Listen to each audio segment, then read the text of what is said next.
پیغام لاتا ہے وہیں ظالموں کے لیے کسی بڑے عذاب کی دھمکی ضروری ہے. ایسا ہم پچھلے 4 سال سے کہہ رہے تھے. ہمارے پاس تو بہت سارا ڈاٹا ہے.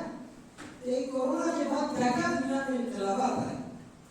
سری لنکا کا بادشاہ بھاگ گیا, بنگلہ دیش کی رانی بھاگ گئی, سیریا کا بادشاہ بھاگ گیا, ترکی میں تاریخی زلزلہ ہوا, پڑوس ملک 70% ڈوب گیا, ہمارے ملک کے اندر منی پور کا ایشو کھڑا ہو گیا.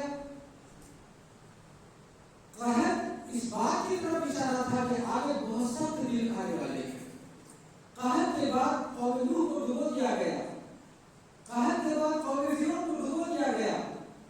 بدر کے میدان میں کفار مکہ کو بعد میں چن چن کر مارا گیا, پہلے ان پر قحط کی کارروائی ہوئی.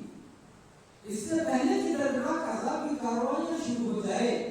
ہم اور آپ علماء کرام کی ذمہ داری ہے کہ اس قوم کو بچایا جائے. کسی قوم میں ہلاکت آنی ہوتی ہے تو اس کے اندر 3 علامتیں ظاہر ہوتی ہیں. وَإِذَا أَرَدْنَا أَن نُهْلِكَ قَرْيَةً أَمَرْنَا مُتْرَفِيهَا فَفَسَقُوا فِيهَا فَحَقَّ عَلَيْهِمُ الْقَوْلُ فَدَمَّرْنَاهَا تَدْمِيرًا. بڑوں میں بگاڑ پیدا ہوتا ہے, سماج بگڑتا ہے, پورے بگڑے ہوئے سماج پر عذاب کا آنا حق ہو جاتا ہے.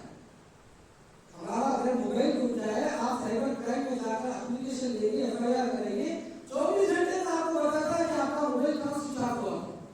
ابھی رائچور کے عبد اللطیف صاحب کے فرزند ان کا حادثہ ہوا, سائبر کرائم میں جا کر اپلیکیشن دیں, 24 گھنٹے میں بتایا کہ ان کا بچہ کہاں ہے. ہمارا سائبر کرائم اتنا فاسٹ ہے, کیا ان کو نہیں معلوم کہ ہم اس موبائل میں فری آف کاسٹ ایجوکیشن کے نام پر بچوں کے لیے گندی فلمیں ملتی ہیں, پورنوگرافی کے اپلیکیشنز ملتے ہیں, کیا ان کو نہیں معلوم. آدمی کو کوئی گھوڑا اچک کر لے گیا, آپ کو بھروسہ نہیں ہے کہ پولیس کی وردی میں آیا تھا, جو آدمی آیا تھا پولیس والا ہے یا گنڈا ہے معلوم نہیں. آپ نے اس کی فوٹو بنائی, ڈیٹ طے کیا اور وقت لکھا, FIR رائٹنگ میں دے دیے. ڈپارٹمنٹ کی ذمہ داری ہے کہ 48 گھنٹے میں بتائے کہ آپ کا آدمی کہاں ہے. تو جیل میں ہوگا, تو کورٹ میں دیں گے, کسٹڈی میں ہوں گے, کوئی نہ کوئی پروسیس جو 48 گھنٹے میں بتانا ہے. کیا ہمارے ڈپارٹمنٹ کے لوگوں کو نہیں معلوم کہ ہمارے گلیوں میں نکڑوں پر زرس ڈالنے کا کاروبار ہوتا ہے؟ کیا نہیں معلوم. ہمارے گلیوں میں عورتیں کالا دھندا کرتی ہیں, کیا ڈپارٹمنٹ کے لوگوں کو نہیں معلوم. جب کسی سماج میں ہلاکت آنی ہوتی ہے تو اس کی پہلی علامت ہوتی ہے وَإِذَا أَرَدْنَا أَن نُهْلِكَ قَرْيَةً أَمَرْنَا مُتْرَفِيهَا فَفَسَقُوا فِيهَا فَحَقَّ عَلَيْهِمُ الْقَوْلُ فَدَمَّرْنَاهَا تَدْمِيرًا. یہ علامت ظاہر ہو چکی ہے. دوسری علامت جو کسی بھی قوم پر عذاب آنا ہوتا ہے تو کیا ہوتا ہے, إِنَّا تَطَيَّرْنَا بِكَ. اپنے گناہوں کی نحوست سامنے والے کے سر پہ ڈال دیا جائے. قوم شعیب علیہ السلام سے کہا, جب سے تم ہمارے بازار میں آئے ہو ہمارا بازار بیٹھ گیا ہے. سورہ یاسین میں 3 رسولوں کا تذکرہ آتا ہے. وہ قوم نے کیا کہا, إِنَّا تَطَيَّرْنَا بِكُمْ. جب سے تم ہمارے گاؤں میں آئے ہو نحوست آ گئی. لا حول ولا قوة إلا بالله. کیا رسولوں کی وجہ سے نحوست آتی ہے؟ جب کوئی قوم یہ گناہ کرتی ہے, اس قوم کو بھی معاف نہیں کیا جاتا. کورونا کا فائدہ اٹھا کر کیا کیا حرکتیں کی. کورونا کو تبلیغی جماعت والوں کے سر پہ چھوڑ دی اور پوری دنیا میں چائنا کو بدنام کی. اور جو چائنا میں وائرس ملا وہ ڈیلٹا وائرس تھا. ڈیلٹا وائرس کہاں کا ہے؟ Indian virus. جب یہ معلوم ہوا WHO کے لوگوں کو کہ یہ تو انڈیا سے گیا ہے, تو انڈیا کا نام بدنام ہو جائے گا. WHO کا انچارج جو انڈین ہے اس نے میٹنگ بلائی, بولے دیش کو بدنام نہیں کریں گے. کیا کریں گے؟ کوئی گریک لینگویج میں ان کے نام رکھیں گے, ڈیلٹا, الفا, فالفا. پھر گریک لینگویج والوں نے کیس کیا کہ ہمارے زبان کا کیا قصور ہے, تو اب اس کے بعد وہ الفاظ میں آتے کوڈ نمبر دیتے ہیں ABCD کے ساتھ 0 1 2 3 دیتے ہیں. بہرحال اپنے گناہوں کی نحوست سامنے والے کے سر پہ ڈال دے, اس قوم کو بھی معاف نہیں کیا جاتا. یہ غلطی بھی اس قوم نے کر ڈالی ہے. تیسری غلطی جو ظاہر ہوتی ہے, هذا عارض ممکن. عذاب کے بادل کو عذاب کا بادل نہ سمجھ کر اس میں اپارچونیٹیز کوئی قوم تلاش کرنے لگے, اس قوم کو بھی معاف نہیں کیا جاتا.